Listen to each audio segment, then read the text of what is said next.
Hello students, my name is Sahdev Kumar Sharma from success mantra educate Jalandhar Punjab.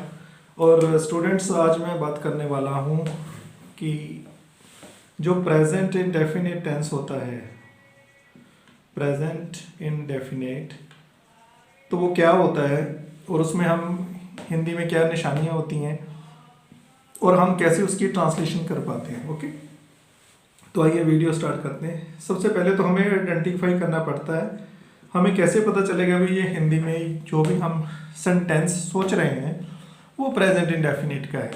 ठीक है जी, तो आपने ध्यान रखना उन सेंटेंस के पीछे ता और है लगा होगा, ती और है लगा होगा, ते और है लगा होगा। एग्जाम्पल, वह जाता है, वह खाता है, वह पीता है, वह सोता है। तो ये सारे जितने भी ये सेंटेंसेस मैंने बोले हैं जिनके पीछे लास्ट में आपको ता और आपको है मिलेगा, अगर ये कॉम्बिनेशन मिलता है तो आप सोच सकते हो भी ये जो टेंस है वो प्रेजेंट इंडेफिनिट है। अब इसके इंग्लिश बनाने का क्या रूल है हमारे पास?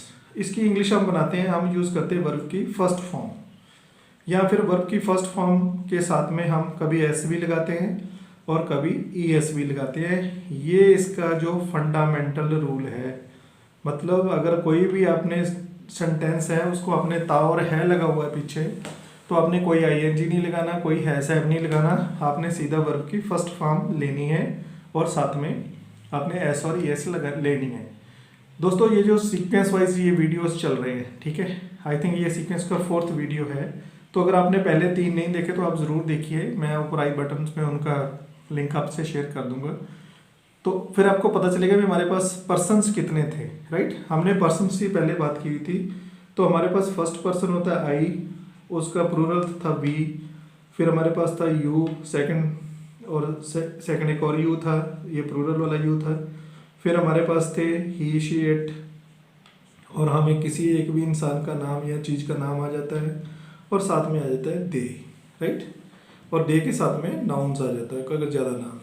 तो ये हम इसका पॉजिटिव सेंटेंस बना सकते हैं या नेगेटिव बना सकते हैं या क्वेश्चन मार्क बना सकते हैं। ये मेरे पहले वीडियोस में हमने डिस्कस किया हुआ है। तो स्टूडेंट्स, अगर आई के साथ में हमें कोई सेंटेंस बनाना है जिसके पीछे ता और है लगा है, तो सिंपली वर्ब की फर्स्ट फॉर्म लगाइए। वी के साथ में भी फर्स्ट फॉर्म दीजिए, यू के साथ में भी फर्स्ट फॉर्म दीजिए, एस यू के साथ में भी फर्स्ट फॉर्म दीजिए और दे के साथ में भी फर्स्ट फॉर्म दीजिए।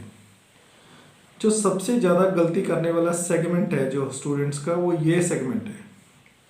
यहाँ से आपकी गलती होने की संभावना बढ़ जाती है। ये तो हमारे दिमाग में रहता है कि जो ये 5 लोग हैं इनके साथ में वर्ब की फर्स्ट फॉर्म ही आनी है। ठीक है, अब इसके साथ में क्या होता है, वर्ब की फर्स्ट फॉर्म हम लगाते हैं, फिर हमें साथ में एस और ई एस, या तो एस लगेगा या ई एस लगेगा। इसके लिए मैं एक अलग से एक वीडियो बनाऊंगा जिसमें आपको बताऊंगा भी कौन से ऐसे शब्द हैं जिनके पीछे एस लगता है जब हम प्लूरल बनाते हैं या उसके वर्ब की फॉर्म हम चेंज करते हैं, एस और एस लगाते हैं, और किसके पीछे ई एस लगाते हैं। राइट, फिलहाल के लिए आप ये देखिए भी अगर पॉजिटिव सेंटेंस है तो ये ऐसे बनेगा। राइट, अगर नेगेटिव है तो हम अपनी ओर से ऐड करते हैं डू नॉट। राइट, याद रखिएगा, अपनी ओर से ऐड करना है डू नॉट और साथ में वर्ब की फर्स्ट फॉर्म देनी है। ये भी हम डू नॉट देंगे, यू वाला भी डू नॉट आएगा, ये वाला भी डू नॉट आएगा और दे वाला भी डू नॉट आएगा, वर्ब की फर्स्ट फॉर्म आएगा। राइट, पर ये जो स्पेशल केस है जिसमें हमने एस और एस दिया था, तो इस केस में ये डू नॉट नहीं आएगा, यहाँ पे आएगा डज नॉट। राइट, और साथ में आएगी वर्ब की फर्स्ट फॉर्म, ये चीज़ ध्यान रखिएगा। राइट, और ऐसे अगर क्वेश्चन मार्क मैंने पूछना है किसी को, तो मैं पूछना चाहता हूँ कि आप जाते हो, क्या आप जाते हो, तो मैंने ये पूछना है कि क्या आप जाते हो, तो फिर मैं यहाँ पे अपना डू लगा दूंगा। डू लगाऊंगा, साथ में वर्ब की फर्स्ट फॉर्म होगी, ये वाले भी डू पार्टी, ये भी डू है, ये भी डू है और लास्ट वाला भी डू है। राइट, और ये वाला है जो वो डज लगाएगा, साथ में वर्ब की फर्स्ट फॉर्म होगी और पीछे क्वेश्चन मार्क बनेगा। ये आपका फॉर्मेट है जो प्रेजेंट इंडेफिनिट।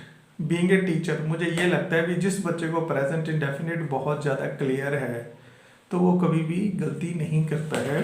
अब हम कुछ एग्जांपल्स देके आपको मैं बताऊंगा, उससे आप सारा समझ जाओगे। अब मैं फर्स्ट एग्जांपल ले रहा हूँ, मैं जाता हूँ, मैं जाता हूँ, तो ये प्रेजेंट इंडेफिनिट है। हूँ मुझे बता रहा है प्रेजेंट है, ता बताता है जाता हूँ। तो इसकी पॉजिटिव इंग्लिश क्या आएगी, मैं जाता हूँ दैट मीन्स आई गो। अगर मैं बोलता हूँ मैं नहीं जाता हूँ तो ये बन जाएगा आई डू नॉट गो। तो ये अगर मेरे को पूछेगा अभी क्या मैं जाता हूँ तो ये बन जाएगा डू आई गो। ये देखिए तीनों के साथ में वर्ब की फर्स्ट फॉर्म और फर्स्ट फॉर्म लग गई, राइट। एक और एग्जांपल डिस्कस करते हैं। मैं बोलता हूँ आप पढ़ते हो, आप पढ़ते हो, ये भी प्रेजेंट टेंस है। दैट आप मीन्स यू, पढ़ने की इंग्लिश स्टडी। फिर मैं बोलता हूँ आप नहीं पढ़ते हो तो that means you do not study. क्या आप पढ़ते हो, डू यू स्टडी। तो ये आपकी कहानी होगी सारी सेट, राइट। अब यहाँ तक तो ये ठीक है। अब प्रॉब्लम आती है जब हम ही शीट की बात करते हैं, है ना। तो मैं बोलता हूँ जी मोहन पढ़ता है। चलो पढ़ना ऊपर आ गया, हम दोबारा और कोई चेंज कर लेंगे।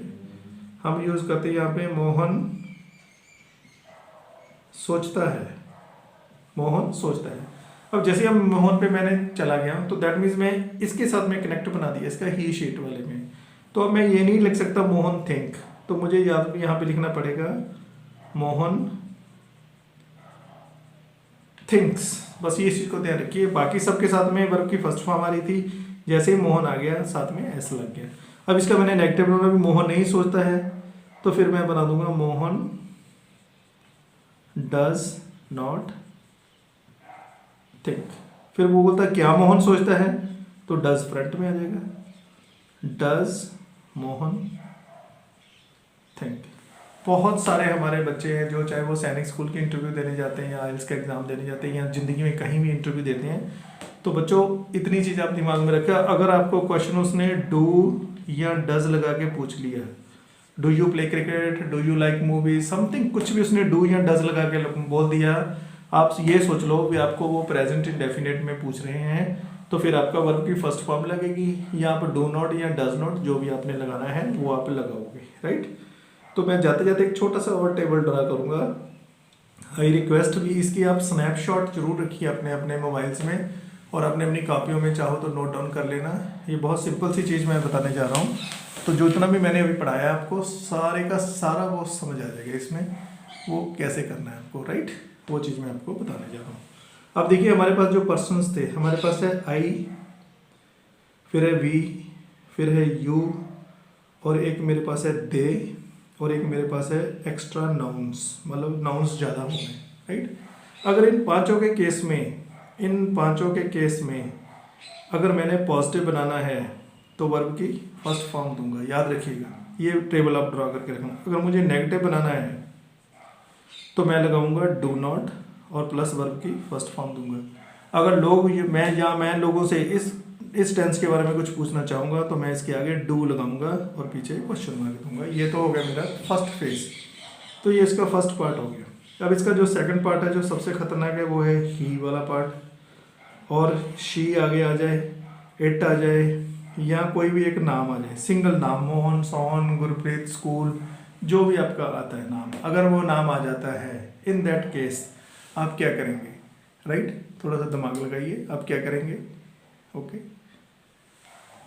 इस केस में आप करेंगे, अगर आपने पॉजिटिव बनाना है इस केस में, मतलब ही, शी, इट और नाम के केस में अगर आपने पॉजिटिव बनाना है तो आप वर्ब की फर्स्ट फॉर्म के साथ में एस और ई एस देंगे, ओके। अगर आपने नेगेटिव बनाना है तो फिर यहाँ पे आप डू नॉट नहीं दे सकते, आप देंगे डज नॉट, पर साथ में वर्ब की फर्स्ट फॉर्म दीजिए। यहाँ आपको थोड़ा सा एक्सप्लेन कर रहा हूँ, भी आपको वर्ब की फर्स्ट फॉर्म ही देनी है। अब यहाँ पे आपने फर्स्ट फॉर्म क्यों दी है, वो इसलिए भी जो आपने एस और एस आगे लगा रहा था वो हमने डू के साथ में ऑलरेडी लगा दिया। तो इन किसी भी केस में आप गलत मत लिखिएगा, राइट। ये गलती होती है स्टूडेंट से, और ये अगर क्वेश्चन मार्क पूछेंगे तो ये आगे डज आएगा, सिंपल सी बात है। मैं जो अभी मैंने आपको समझाया वो क्या समझाया इसका भी, अब सिंपल सा इशू है। अगर मैं यहाँ पे एग्जांपल लिख रहा हूँ, ही डज नॉट प्लेज, तो आप एस मत लगा दीजिएगा यहाँ पे, जो एस हमने एस के साथ में नॉर्मल में लगानी थी वो हमने डज के साथ में ऑलरेडी लगा दी है। अदरवाइज तो हम डू ही लिखते थे, हमने डज दे दिया, तो ये गलती हो गई। तो दोस्तों ये सबसे टफ टेंस है और सबसे इजी भी है, टफ भी है, बट ये गलतियाँ बहुत करवाता है। आपको बहुत बार स्कूल में या आपके टीचर से डांट पड़ी होगी भी आप ढंग से आप लिखते नहीं हो, आपको कुछ नहीं पता चलता डू नॉट कहाँ लगता है, डस नॉट कहाँ लगता है। तो मेरे आज जो ये वीडियो जो बनाने का जो मेरा थीम था वो ये थीम था, आपको पता हो वर्ब की फर्स्ट फॉर्म कहाँ लगनी है, सॉरी एस कहाँ लगना है, डू कहाँ लगना है, डस कहाँ लगना है। वो जाते जाते एक सिंपल सेंटेंस एक ट्रिक बता दूँ, डू और डस ये दिमाग में रख लीजिएगा, डू और डस 99% कभी भी पॉजिटिव सेंटेंस में नहीं लगेंगे as a helping verb, right. अगर वो आपने डू और डज आप यूज़ कर रहे हो, या तो फिर आपका जो मतलब जो सेंटेंस है जहाँ तो वो क्वेश्चन मार्क वाला होगा या फिर वो नेगेटिव होगा, पॉजिटिव कभी नहीं होगा, पॉजिटिव कभी नहीं होगा। मतलब पॉजिटिव में कभी नहीं आपने बोला आई डू स्टडी, तो आप सीधा बोलो आई स्टडी। अगर आपने बोला मैं स्टडी नहीं करता हूँ, आई डू नॉट स्टडी। तो नेट पे जाके थोड़ी सी प्रैक्टिस कर लीजिएगा, आपको पता चलेगा डू कहाँ लगना है, डस करना है। Thank you for watching this video. और अगर मेरा अभी तक चैनल नहीं सब्सक्राइब किया तो प्लीज़ प्लीज़ प्लीज़ जरूर करिए, आपके लिए अच्छे अच्छे वीडियोस लाता रहूँगा। ये हमारी स्टडी का 4th वीडियो था। कल हम बात करेंगे पास्ट इंडेफिनिट की, और सीक्वेंस पूरी देख लीजिएगा। उसके बाद आपको एटलीस्ट टेंसेस और ग्रामर की तो कोई इशू नहीं होगा। बाकी आपने जो सब्जेक्ट कॉमर्स साइंस जो आपने पढ़ने हैं वो पढ़िए, आपके जो नंबर्स हैं बहुत अच्छे आएंगे, your understanding will be much much better. Thank you, take care, bye bye.